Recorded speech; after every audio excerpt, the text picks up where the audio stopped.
ಯಾರಿಗೆಲ್ಲ ಮಶ್ರೂಮಲ್ಲಿ ಡಿಫ್ರೆಂಟಾಗಿ ಟ್ರೈ ಮಾಡಬೇಕು ಒಂದು ಸ್ನ್ಯಾಕ್ಸ್ ಆಗಿ ಅಂತ ಅಂದ್ಕೊಂಡವ್ರಿಗೆ ಇದೊಂದು ಡಿಫ್ರೆಂಟ್ ಆಗಿರೋ ರೆಸಿಪಿ ಅಂತ ಹೇಳ್ಬೋದು. ಇದು ನಿಮ್ಮ ಪ್ರೀತಿಯ ಕೋ-ಸಿಸ್ಟರ್ ವ್ಲಾಗ್. ನಾನಿವತ್ತು ಮಶ್ರೂಮಲ್ಲಿ ತುಂಬ ಸ್ಪೆಷಲ್ ಹಾಗೆ ಯೂನಿಕ್ ಆಗಿ ಮಶ್ರೂಮ್ ನಗೆಟ್ಸ್ ಮಾಡೋದು ಹೇಳ್ತಾ ಇದ್ದೀನಿ.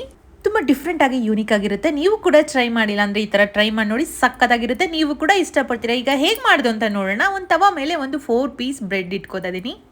ಏನಕ್ಕೆ ಅಂದರೆ ಬ್ರೆಡ್ ಕ್ರಮ್ಸ್ ಮಾಡಲಿಕ್ಕೆ. ಎಲ್ಲರೂ ಹೋಗಿ ನಾವು ಮಾಲಲ್ಲಿ ಸಡನ್ನಾಗಿ ತಗೋಬರೋಕ್ಕಾಗಲ್ಲಲ್ವ, ಸೊ ಮನೇಲೆ ಇನ್ಸ್ಟೆಂಟಾಗಿ ಹೇಗೆ ಮಾಡ್ಕೊಳ್ಳೋದು ಅಂತ ನೋಡೋಣ. ಈಗ ಒಂದು ತವಾ ಮೇಲೆ ಒಂದು 4 ಪೀಸ್ ಬ್ರೆಡ್ ಅಂದರೆ ಎಷ್ಟು ಕ್ವಾಂಟಿಟಿ ನೋಡಿಕೊಂಡು ನೀವು ಬ್ರೆಡ್ನ ಈ ಥರ ತವಾ ಮೇಲೆ ಡ್ರೈ ರೋಸ್ಟ್ ಮಾಡ್ಕೋಬೇಕು. ಈ ಥರ ಮಾಡಿಕೊಂಡು ನಾವು ಮಿಕ್ಸರ್ಗೆ ಹಾಕ್ಕೊಂಡು ಗ್ರೈಂಡ್ ಮಾಡಿಕೊಂಡ್ರೆ ಅದೇ ನಮ್ಗೆ ರೆಡಿ ಆಗುತ್ತೆ ಬ್ರೆಡ್ ಕ್ರಮ್ಸ್. ನಿಮ್ಗೆ ಆಲ್ರೆಡಿ ಬ್ರೆಡ್ ಕ್ರಮ್ಸ್ ಇದೆ ಅಂದರೆ ಅದನ್ನೇ ಯೂಸ್ ಮಾಡ್ಕೊಳ್ಳಿ. ಇಲ್ಲಿದ್ದವರು ಈ ಥರ ಮಾಡ್ಕೊಂಡ್ರೆ ಆಯಿತು. ಬ್ರೆಡ್ ಕ್ರಮ್ಸ್ ಹಾಕಿದ್ರೆ ಮಾತ್ರ ಸಕ್ಕತ್ ಟೇಸ್ಟ್ ಬರೋದು, ಹಾಗೆ ಅದಕ್ಕೆ ಸೂಪರ್ ನಗೆಟ್ಸ್ ಅನ್ಸ್ಕೊಳ್ಳೋದು. ಈ ಮಿಕ್ಸರ್ಗೆ ಹಾಕೊಂಡು ಗುರ್ಗುರ್ ಅಂತ ಅನ್ಸಿದ್ರೆ ಈ ಥರ ರೆಡಿ ಆಗುತ್ತೆ ಪೌಡರು. ಇದೇ ಬ್ರೆಡ್ ಕ್ರಮ್ಸ್. ಈಗ ನಾವು ಮಾಡ್ತಾ ಇರೋದೇನು ಮಶ್ರೂಮ್ ನಗೆಟ್ಸ್. ಮಶ್ರೂಮ್ ಬೇಕಲ್ವಾ, ಮಶ್ರೂಮ್ನ ಈ ಥರ ನೀವು ಕಟ್ ಮಾಡ್ಕೋಬೇಕು. ಯಾವ ಥರ ಅಂದರೆ ಮಶ್ರೂಮ್ನ ಫಸ್ಟು ಮಧ್ಯದಲ್ಲಿ ಕಟ್ ಮಾಡಿಕೊಂಡು ಲೆಫ್ಟ್ ಟು ರೈಟು ಒಂದೊಂದು ಚಿಕ್ಕದಾಗಿ ಸ್ಲೈಸ್ ಮಾಡ್ಕೋಬೇಕು.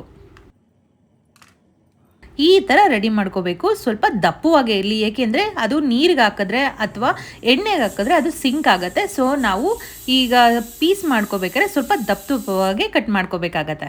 ನಾನು ತೊಗೊಂಡಿರೋದು 1/2 kg ಮಶ್ರೂಮ್ ತೊಗೊಂಡಿದ್ದೀನಿ. 1/2 kg ಮಶ್ರೂಮಲ್ಲಿ ಮ್ಯಾಕ್ಸಿಮಮ್ ಅಂದರೂ ನೀವು 100ರಿಂದ 120 ನಗೆಟ್ಸ್ ಮಾಡ್ಬೋದು. ಒಂದು ಕಿಟ್ಟಿ ಪಾರ್ಟಿ ಆಗಿರಲಿ ಅಥವಾ ಏನೋ ಫ್ರೆಂಡ್ಸ್ ಪಾರ್ಟಿ ಆಗಿರಲಿ, ಏನೇ ಆಗಿರಲಿ, ನೀವು ಈ ಥರ ಒಂದು ಅರ್ಧ kgಗೆ ಮ್ಯಾಕ್ಸಿಮಮ್ ಅಂದರೆ ಒಂದು 100ರಿಂದ 120ವರೆಗೂ ಮಾಡ್ಕೋಬೋದು. ಈಗ ಕಟ್ ಮಾಡ್ಕೊಂಡು ರೆಡಿ ಆದಮೇಲೆ ಒಂದು ಬೌಲ್ ತೊಗೊಂಡು ಒಂದು 3 ಸ್ಪೂನಷ್ಟು ಕಾರ್ನ್ಫ್ಲೋರ್, ಹಾಗೆ 1 ಸ್ಪೂನಷ್ಟು ಮೈದಾ ಹಿಟ್ಟು, ಹಾಗೆ ರುಚಿಗೆ ಎಷ್ಟು ಬೇಕೋ ಅಷ್ಟು ಉಪ್ಪು ಹಾಕ್ಕೊಳ್ಳಿ. 1 ಸ್ಪೂನ್ ಶುಂಠಿ ಬೆಳ್ಳುಳ್ಳಿ ಪೇಸ್ಟ್, ಹಾಗೆ 1 ಟೀ ಸ್ಪೂನಷ್ಟು ಗರಂ ಮಸಾಲ, ಹಾಗೆ 1 ಟೀ ಸ್ಪೂನಷ್ಟು ಪೆಪ್ಪರ್ ಪೌಡರ್ ಮನೇಲೇ ಮಾಡಿರೋದು, ಹಾಗೆ 1.5 ಸ್ಪೂನ್ ಖಾರದ ಪುಡಿ. ನಿಮಗೆ ಖಾರಕ್ಕೆ ಎಷ್ಟು ಬೇಕೋ ಅಷ್ಟು ನೋಡ್ಕೊಂಡು ಹಾಕೊಳ್ಳಿ. ಒಂದು ಅರ್ಧ kgಗೆ 1.5 ಸ್ಪೂನ್ ಸಾಕಾಗುತ್ತೆ. ಈಗ ನೀರು ಹಾಕೊಂಡು ಚೆನ್ನಾಗಿ ನೀವು ಮಿಕ್ಸ್ ಮಾಡ್ಕೋಬೇಕಾಗುತ್ತೆ. ಯಾವ ಥರ ಅದು ಬ್ಯಾಟರ್ ರೆಡಿ ಆಗಬೇಕು ಅಂದರೆ ಒಂದು ಸ್ವಲ್ಪ ತೆಳ್ಳಗೂ ಇರಬಾರ್ದು, ಗಟ್ಟಿಗೂ ಇರಬಾರ್ದು, ಆ ಥರ ಕನ್ಸಿಸ್ಟೆನ್ಸಿಲಿ ನೀವು ಮಾಡ್ಕೋಬೇಕಾಗತ್ತೆ. ಲೈಕ್ ಈ ಥರ ಇರಬೇಕು ಅದ್ರ ಕನ್ಸಿಸ್ಟೆನ್ಸಿ. ಅದು ದೋಸೆ ಹಿಟ್ಟಿನ ಹದ ಇರುತ್ತಲ್ಲ, ಆ ಥರ ಇರಬೇಕು. ಈಗ ಮಶ್ರೂಮ್ನ ಒಂದೊಂದೇ ತಗೊಂಡು ಅದರೊಳಗಡೆ ಡಿಪ್ ಮಾಡಿ ಬ್ರೆಡ್ ಕ್ರಮ್ಸ್ ಏನಿರುತ್ತೆ ಅದರೊಳಗಡೆ ನಾವು ಕೋಟಿಂಗ್ ರೆಡಿ ಮಾಡ್ಕೋಬೇಕಾಗತ್ತೆ. ನಾನು ಬ್ರೆಡ್ ಕ್ರಮ್ಸ್ ಕೋಟಿಂಗ್ ಏನಿರುತ್ತಲ್ವ ಅದಕ್ಕೆ ಯಾವುದೇ ಥರ ಉಪ್ಪು ಖಾರ ಯಾವುದೂ ಹಾಕಿಲ್ಲ, ಏಕೆಂದರೆ ಆಲ್ರೆಡಿ ನಾವು ಮಶ್ರೂಮ್ಗೆ ಹಾಕಿರೋದ್ರಿಂದ ಜಾಸ್ತಿ ಬೇಡ. ಇದೊಂದು ಸ್ವಲ್ಪ ಮೈಲ್ಡಾಗಿ ಇರುತ್ತೆ. ನಿಮಗೆ ಸ್ವಲ್ಪ ಸ್ಪೈಸಸ್ ಬೇಕು ಅಂದರೆ ಬ್ರೆಡ್ ಕ್ರಮ್ಸ್ಗೂ ಕೂಡ ನೀವು ಸ್ವಲ್ಪ ಉಪ್ಪು ಖಾರ ಸೇರಿಸ್ಕೊಳ್ಳಿ, ಇದನ್ನ ಚೆನ್ನಾಗಿರುತ್ತೆ. ಬಟ್ ನನ್ನ ಮಕ್ಳಿಗೆ ಸಾಕು ಅನಿಸ್ತು, ಸೊ ನಾನು ಇದೇ ಥರನೇ ಮಾಡ್ತಾ ಇದ್ದೀನಿ. ಎಕ್ಸ್ಟ್ರಾ ಸ್ಪೈಸಿಗೆ ನೀವು ಆ್ಯಡ್ ಮಾಡ್ಬೋದು. ಈ ಬ್ಯಾಟರ್ ಏನಿರುತ್ತೆ ಜಾಸ್ತಿ ತೆಳ್ಳು ಮಾಡ್ಕೊಳ್ಳಿಕ್ಕೆ ಹೋಗ್ಬೇಡಿ, ಏಕೆಂದರೆ ಕೋಟಿಂಗ್ ನೀಟಾಗಿ ಆಗೋದಿಲ್ಲ. ಈ ಥರ ರೆಡಿ ಆಗುತ್ತೆ. ಎಲ್ಲ ಮಶ್ರೂಮ್ನು ಇದೇ ಥರ ಮಾಡ್ಕೊಂಡು ರೆಡಿ ಮಾಡ್ಕೊಳ್ಳಿ. ನೋಡಿ 1/2 kg ಮಶ್ರೂಮಲ್ಲಿ ಎಷ್ಟೊಂದು ಆಗುತ್ತೆ ಅಂತ. ಒಂದು ಪರ್ಫೆಕ್ಟ್ ಆಗಿ ಒಂದು ಪಾರ್ಟಿ ಸ್ನ್ಯಾಕ್ಸ್ ಅಂತಾನೆ ಹೇಳ್ಬೋದು, ಅಷ್ಟು ರುಚಿಯಾಗಿರುತ್ತೆ. ಈ ಥರ ಮಾಡಿಕೊಂಡು ರೆಡಿ ಆದಮೇಲೆ ಒಂದು ಪ್ಯಾನ್ ಇಟ್ಕೊಂಡು ಸ್ವಲ್ಪ ಎಣ್ಣೆ ಹಾಕೊಳ್ಳಿ. ನಗೆಟ್ಸ್ ನೀವು ಸೂಪರ್ ಕ್ರಿಸ್ಪಿಯಾಗಿ ಬರಬೇಕು ಅಂದರೆ ಹಾಲನ್ನ ಸ್ವಲ್ಪ ಹೀಟ್ ಮಾಡಿ ಇಮಿಡಿಯೇಟ್ಲಿ ಅದು ಕೂಲ್ ಆಗೋವರೆಗೂ ವೆಯ್ಟ್ ಮಾಡಿ, ಅನಂತರ ನೀವು ಇದನ್ನು ಹಾಕೋದ್ರಿಂದ ಸಖತ್ ಟೇಸ್ಟಿಯಾಗಿರುತ್ತೆ, ಹಾಗೆ ಸಖತ್ ಕ್ರಿಸ್ಪಿಯಾಗಿ ಬರುತ್ತೆ. ನೀವು 2 ಅವರ್ ಆದಮೇಲೂ ತಿಂದರೂ ಕೂಡ ನಾವು ಮಾಡಿದಾಗ ಹೇಗಿರುತ್ತೋ 2 ಅವರ್ ಆದಮೇಲೂ ಕೂಡ ಅದೇ ಥರನೇ ಟೇಸ್ಟ್ ಇರುತ್ತೆ, ಅದೇ ಕ್ರಿಸ್ಪಿನೆಸ್ ಇರುತ್ತೆ. ಮಶ್ರೂಮಲ್ಲಿ ಸ್ವಲ್ಪ ನೀರಿನ ಅಂಶ ಜಾಸ್ತಿ ಇರೋದ್ರಿಂದ ಸಿಡಿಯೋದು ಚಿಟಪಟ ಅನ್ನೋದು ಆಗ್ತಿರುತ್ತೆ. ಸೊ ನೀವು ಕೇರ್ಫುಲ್ಲಾಗಿ ಮಾಡ್ಕೊಳ್ಳಿ.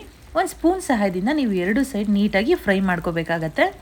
ಈ ಡಿಶ್ಶು ಮ್ಯಾಕ್ಸಿಮಮ್ ಅಂದರೆ 5ರಿಂದ 10 ನಿಮಿಷದೊಳಗಡೆ ಆಗಿಬಿಡುತ್ತೆ. ಮಶ್ರೂಮ್ ರೆಡಿ ಇದ್ರಂತೂ ಎಷ್ಟು ಚೆನ್ನಾಗಿರುತ್ತೆ ಅಂದರೆ, ಯಾವಾಗಲೂ ಪೆಪ್ಪರ್ ಫ್ರೈ, ಬಿರಿಯಾನಿ, ಕಬಾಬ್ ಈ ಥರ ಮಾಡಿ ತಿನ್ನೋರಿಗೆ ಈ ಥರ ಮಶ್ರೂಮ್ ನಗೆಟ್ಸ್ ಮಾಡ್ಕೊಂಡು ಟ್ರೈ ಮಾಡಿ, ಸಖತ್ ಟೇಸ್ಟಿಯಾಗಿರುತ್ತೆ. ನೀವು ಕೂಡ ನೆಕ್ಸ್ಟ್ ಟೈಮ್ ಇದೇ ಥರನೇ ಟ್ರೈ ಮಾಡ್ತೀರಾ. ಎಸ್ಪೆಷಲಿ ಕಿಡ್ಸ್ ಅಂತೂ ಸಖತ್ ಇಷ್ಟಪಡ್ತಾರೆ, ಅಷ್ಟು ಯಮ್ಮಿಯಾಗಿರುತ್ತೆ.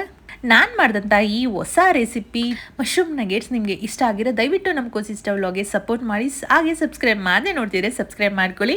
ಕಾರ್ತಿಕ ಯಾರೆಲ್ಲ ಮಾಡ್ತಿದ್ದೀರಾ ಅವ್ರಿಗೆಲ್ಲ ಈ ವಿಡಿಯೋನ ಶೇರ್ ಮಾಡಿ, ಹಾಗೆ ಲೈಕ್ ಮಾಡಿಲ್ಲ ಅಂದರೆ ಲೈಕ್ ಮಾಡಿ. ನಿಮ್ಮ ಸಪೋರ್ಟ್ ನಮಗೆ ತುಂಬ ಇಂಪಾರ್ಟೆಂಟ್ ಆಗಿರುತ್ತೆ. Thank you for watching. Love you all. Bye.